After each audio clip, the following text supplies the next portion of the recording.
even though you are out in the fields, you should have a nice glass, because if not, it's only you're only thirsty.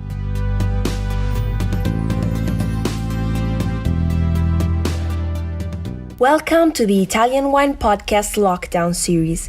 Every Monday we'll be connecting with Italian wine people. Join us to find out what they're doing and drinking today. This podcast is brought to you by Colangelo and Partners, the leading fine wine and spirits agency in the US. Visit Colangelo and Partners on www.colangelopr.com. Hello, everyone. This is Italian Wine Podcast Lockdown Series with Italian wine people. I'm Michelle Erland, and I am super excited to be here with Lamberto Frescobaldi. Ciao, Lamberto. How you doing? I'm well. How are you? But I must say, it couldn't be better here in Nipozzano. Vineyards around me, animals that we have at the property. They are better times, but this is not so bad, isn't it? So, well, how's your team doing? Where are you right now? Right now, I'm at Nipozzano, that is half an hour east of Florence. It's one of our oldest estate, where we have a lot of vineyards and also nice animals that we are breeding. These behind us this is a black Angus and a red Angus, but also we have some other local breeds like the Chianina. Is a white big animal, and I live in Florence, but having the estates, I have the permission to move around.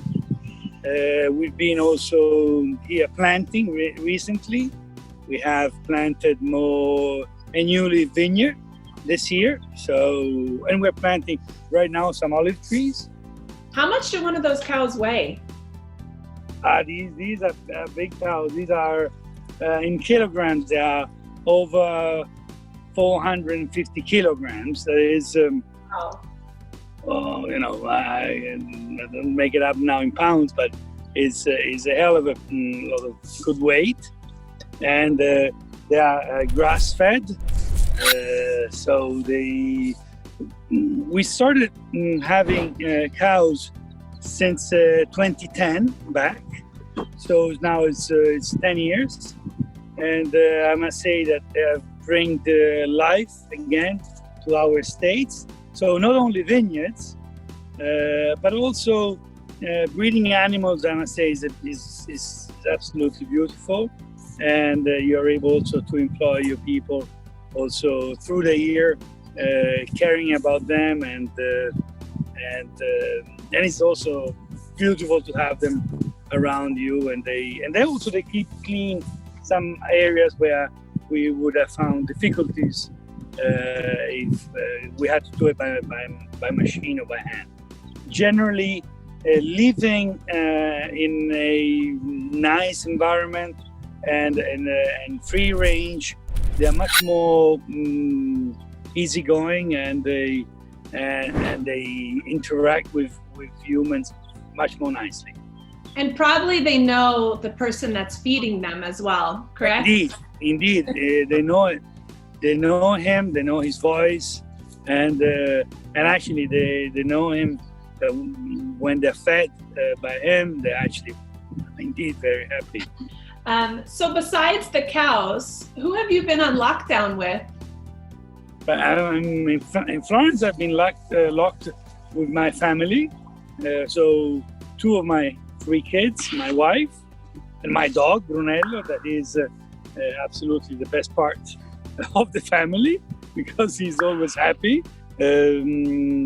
Life in family, I must say, it's quite unusual, because when you've been traveling roughly 4 or 5 months a year regularly. When you are home, you are in the office from morning to evening. It's quite different. but it's also beautiful because there is a chance of doing things together. So weekends we pretty much cook bread, we do pizza, we do a number of things that we are all together in the kitchen. That is really the heart of the home. So who is the best cook in your household? You're talking with him. Without any doubts. Amazing. No, my daughter, she's very good also. I must say, no, she's very good. And Sunday she cooked a beautiful also cheesecake. A culinary family. A culinary family. And I must say also, we open a lot of wine. Every evening we have a bottle of wine. Often we are now have a bunch of wines that they are from around the world, and that's also fun because I must say, well, one great thing about a bottle of wine is that you're not only tasting and drinking that wine, but with a bottle of wine. Last night I opened a bottle of coming from Crimea, Russia, and there we went with our with the iPad. We typed in the area, and so we saw nice pictures, and so with a bottle of wine, even though we are locked and boxed, we can actually fly around the world and see where that bottle of wine is. And it gives you also a good reason to talk about that bottle and to dream about that bottle and to dream about the places where that wine is coming from. So I opened bottles from California, from France, from Spain recently also, then had a couple of bottles from Portugal. In these last months, I actually traveled with my kids and with the iPad around the world, and with great fun, I must say. No, you're absolutely right that we're traveling virtually and through taste right now, which is quite a different experience, but we can find something positive from it. There are so many things going on out there that, as I said before, we've been planting, we have caterpillars preparing land, so I've been going to our fields. Then there are some things that they are locked, and those hurt us dramatically, like our restaurants with our chef here, Francesca, Alessandro. We've been also planning every possible menu from here, I believe, to Christmas 2022. Things are getting better. I must say that Italy was the first country that locked, and initially people were somewhat smiling to what Italy was doing. Honestly, we've seen with time that the scientists were right, and now things are getting much better. We have to be a little bit more patient, but we're going to get there. Of course. So one thing that I wanted to bring up is I saw a video of Tuscany and wild boar were walking down the street in the middle of the day. Do you think that nature is reacting in a different way, or how the animals are reacting with the break from humans being out? It's almost like they're taking over. What do you think about that? It's true. The animals are taking over. But being the cities very quiet, because people have been really respecting these rules.